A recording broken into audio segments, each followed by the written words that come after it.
69 లెక్క లేదు కథ. ఇప్పుడు దేవుడు మనకు కూడా ఇంత దిమాగ్ ఇచ్చిండు కదా. ఇలా తెలంగాణ గుడ్డి తెలంగాణ, ఎడ్డి తెలంగాణ లేదు. కేసీఆర్ గారు ఎడ్డిగుడ్డి తెలంగాణ కాదు, తెలివైన తెలంగాణ అన్నాడు. ఐఎమ్ సారీ సార్, కేసీఆర్ గారికి నా క్షమాపణలు.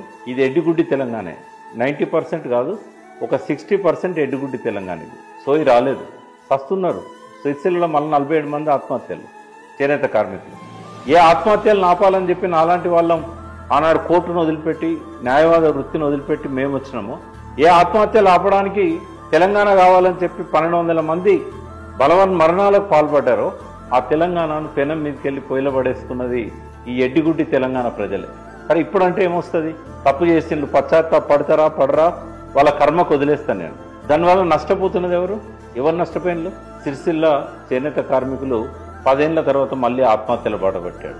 రైతులు తమ పొలాలలో మళ్ళీ బోర్లు వేసుకుంటున్నారు. మొన్న 2 నెలలు వర్షాలు ఆలస్యమైనందుకు వందల సంఖ్యలో బోర్లు పడ్డాయి. హైదరాబాద్ ప్రజలు మళ్ళీ ట్యాంకర్లలో నీళ్లు తెప్పించుకోవాల్సిన దుస్థితికి వచ్చింది. మళ్ళీ కరెంటు కోతలు మొదలైనాయి, యూరియా కోత మొదలైంది. ఇవాళంతా లైన్లలో చెప్పులు పెట్టుకొని వెయిట్ చేస్తూ ఉన్నారు యూరియాకు.